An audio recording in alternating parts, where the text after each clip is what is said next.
नमस्कार।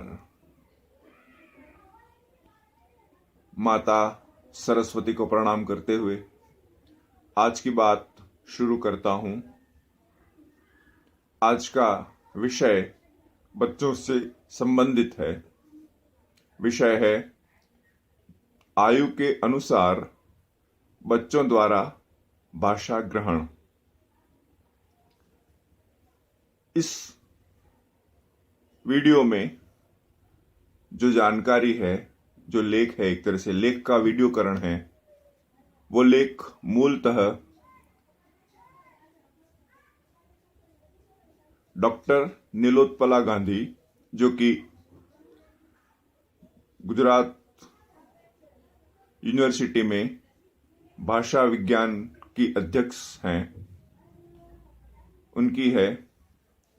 दरअसल जब मैं गुजराती लेखक मंडल में सहमंत्री पद पर था, तब हमने एक शिविर का आयोजन किया था बच्चों द्वारा भाषा कैसे सीखी जाती है के विषय में। उस समय उन्होंने वहां ये वक्तव्य दिया था।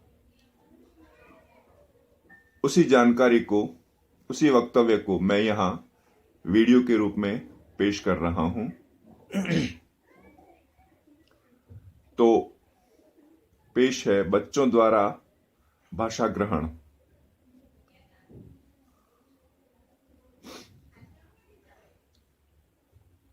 विश्व की जीव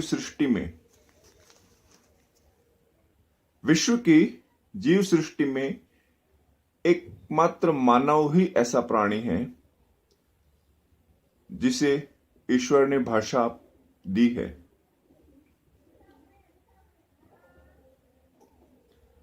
अन्य जीवों का ज्यादातर हिस्सा,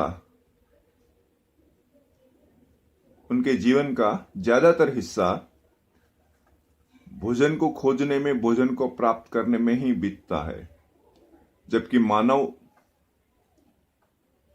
को कुदरत ने कुछ ऐसी शक्तियां दी है, कुछ ऐसे गुण दिए हैं जो विलक्षण हैं, और उनमें हम कह सकते हैं कि सिरमौर भाषा है। भाषा एक ऐसी ताकत है जो मनुष्य को अनूठी उपलब्धियों तक पहुंचाती है।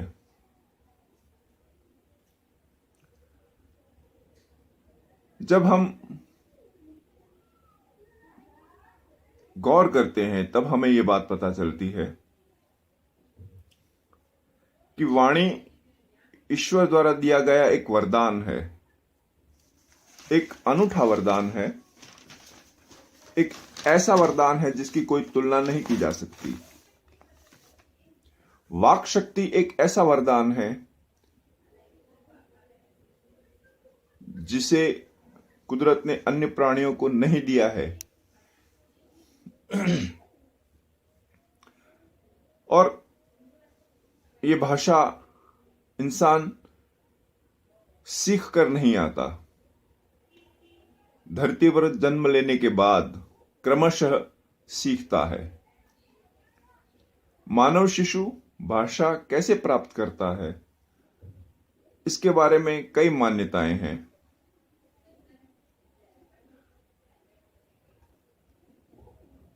हालांकि शिशु भाषा सीखने के लिए जो प्राथमिक सुविधाएं चाहिए, वो जन्म से ही अपने साथ लेकर आता है। उसके अंदर एक ऐसी योजना होती है जिसे आंतरिक योजना कहा जा सकता है, कि जो भाषा सीखने का काम करती है। ये उसे कुदरत ने दी होती है योजना।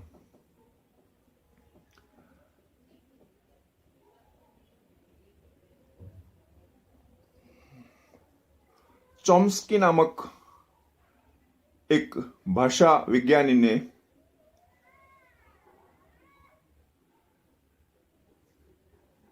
कहा है ये बात कि मानव शिशु, मानव का बच्चा वो योजना लेकर जन्मता है, और कभी कभार किसी दुखपूर्ण घटना में अगर किसी बच्चे के पास वो योजना नहीं होती तो वो भाषा सीख नहीं सकता। Language acquisition language acquisition device, Chomsky उस व्यवस्था को लैंग्वेज एक्विजिशन डिवाइस कहते हैं।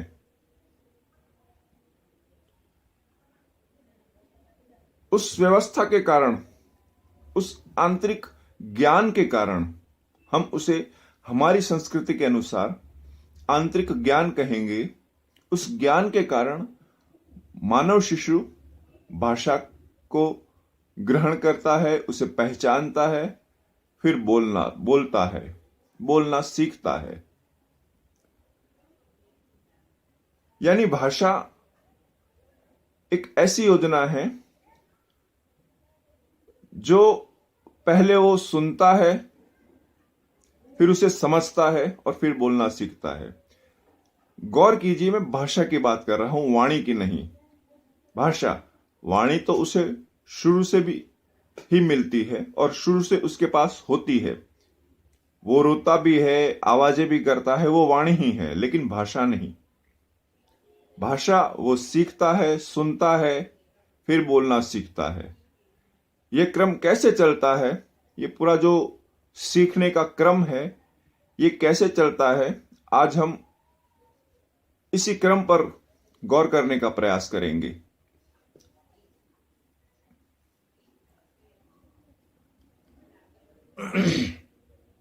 ज्यादातर, बल्कि 99% मामलों में यही होता है कि बच्चा जिस वातावरण में, जिस सामाजिक परिवेश में पलता है, बढ़ता है, वहीं की भाषा वो सीखता है।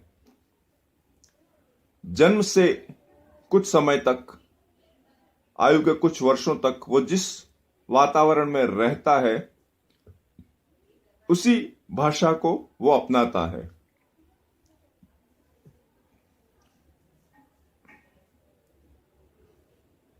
वो सुनता है, उसका आकलन करता है, उसकी पुनरावृत्ति करता है और इस तरह ये प्रक्रिया चलती है।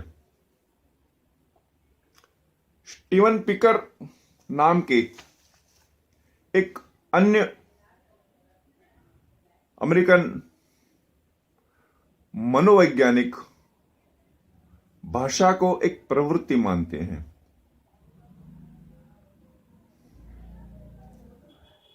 जिस तरह खाना पीना सहज है, उसी तरह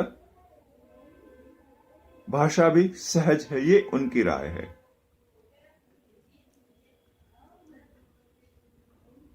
हां, भोजन पदार्थ को कैसे खाना, किस हाथ से खाना, छुरी कांटे से खाना या ऐसे हाथ से खाना, वो अलग अलग संस्कृतियों पर निर्भर है। कुछ लोग लेफ्ट हाथ से खाते हैं, कुछ राइट हाथ से खाते हैं, कुछ लोग छुरी चम्मच से खाते हैं, कुछ लोग हाथ से खाते हैं, कुछ लोग टेबल कुर्सी पर खाना खाते हैं, खाने को टेबल पर रखते हैं, वो खुद कुर्सी पर बैठते हैं और खाना खाते हैं। कुछ लोग जमीन पर बैठकर खाना खाते हैं। कुछ लोग जमीन पर बैठते हैं तो भी एक छोटे से गुजराती में जैसे छोटी सी टेबल पाटा कहा जाता है। भारत की कई भाषाओं में, राजस्थानी भाषा में भी उसे पाटा कहा जाता है, गुजराती में पाटला कहा जाता है, उसका उपयोग करते हैं। यह सब संस्कृति पर निर्भर है। उसी तरह बोलना भी, भाषा सीखना भी संस्कृति पर निर्भर है। जिन पियाजे नाम के एक अन्य विद्वान ने बोधात्मक थियरी यानी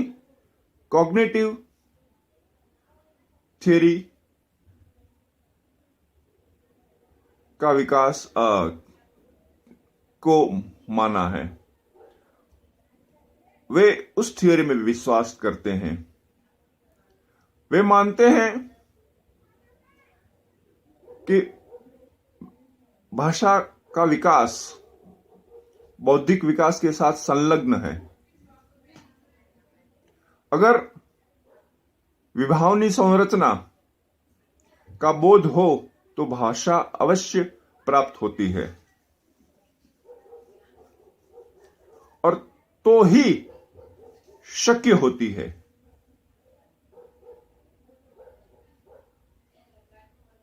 इसलिए कद, स्वरूप जैसे तुलनात्मक विभावों का ग्रहण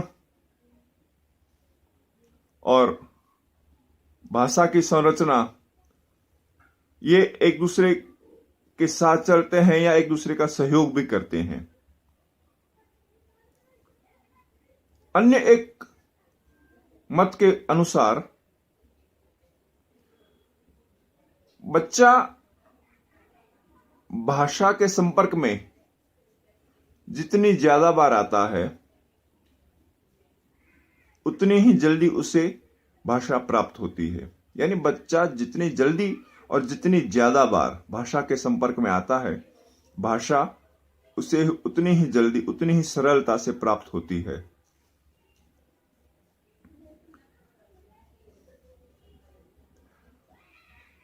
और शायद यही कारण है कि ज्यादा व्यक्तियों के बीच रहने वाला, या यूं समझे कि संयुक्त परिवार में रहने वाला बच्चा जल्दी भाषा सीखता है। यह मान्यता है, और ऐसी मान्यताएं ऐसी होती है कि इनका कोई ठोस पुख्ता सबूत नहीं होता। ये मान्यताएं अपने अपने निरीक्षण पर आधार रखती है।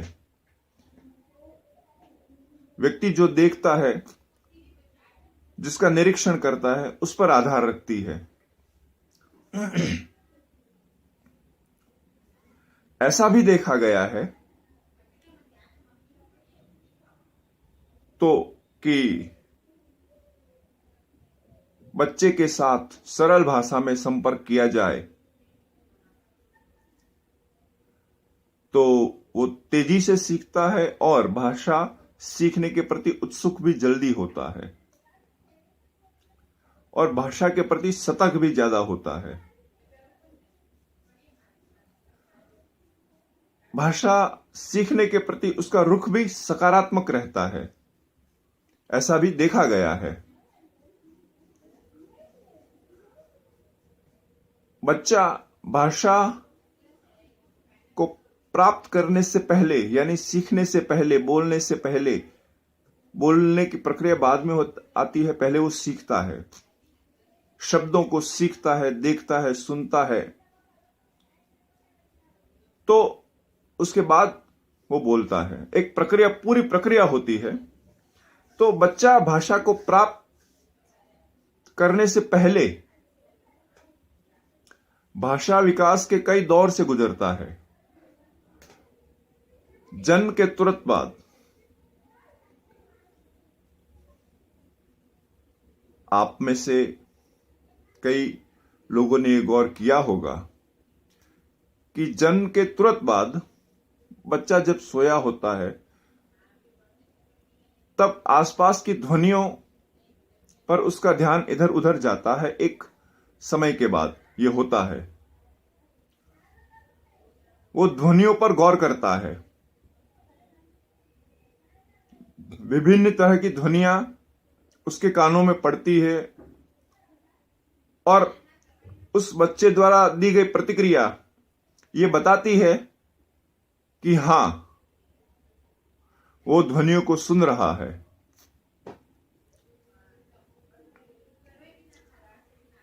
उस समय बच्चे का चित्त कई प्रक्रियाओं से गुजर रहा होता है। जब सोया हो तब पास से कोई वाहन गुजरे या रसोई में कुकर की सीटी बजे या पास में कोई झुनझुना बजाए तो वो अपने लाक्षणिक अंदाज में प्रतिक्रिया देता है।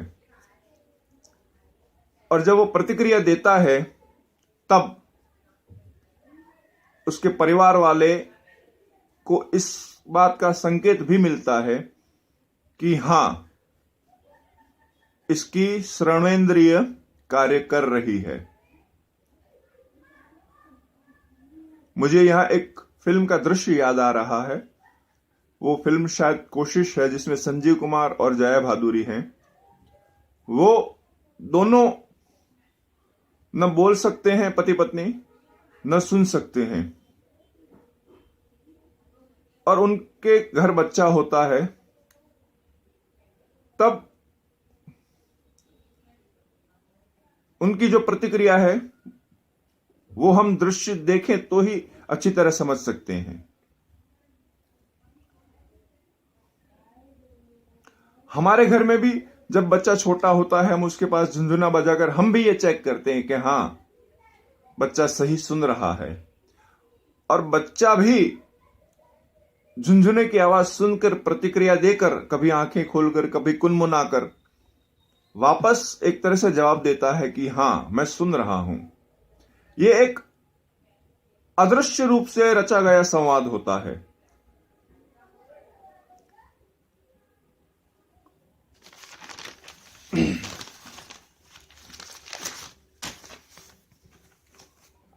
बच्चे को आसपास खड़े या बैठे व्यक्तियों की बातचीत भी सुनाई देती है। बच्चा भाषा के या वाणी के उच्चारण से पहले आवाजों के उतार चढ़ाव के अनुसार क्या व्यक्त किया जा रहा है उसे समझने का प्रयास करते हैं। बच्चा जब बोलता न हो, बहुत छोटा हो, आप उसके सामने मुस्कुराने वाली आवाजें करेंगे तो प्रतिक्रिया देगा। वो प्रतिक्रिया, और जब आप उसे गुस्से वाली खड़े आवाज में गुस्सा ऐसे करके बताएंगे, सुनाएंगे, तब वो जो प्रतिक्रिया देगा वो दोनों अलग होगी। बच्चा प्रतिक्रिया देता है, गुस्से वाली आवाज के उतार चढ़ाव को वो महसूस करता है, समझता है, जानता है कि इस आवाज में गुस्सा है। और प्यार वाली आवाज को भी वह पहचानता है कि इस आवाज में प्यार है। और ये व्यवस्था उसे आंतरिक रूप से मिली है, कुदरत द्वारा दी गई है। ये व्यवस्था, ये शक्ति, ये गुण।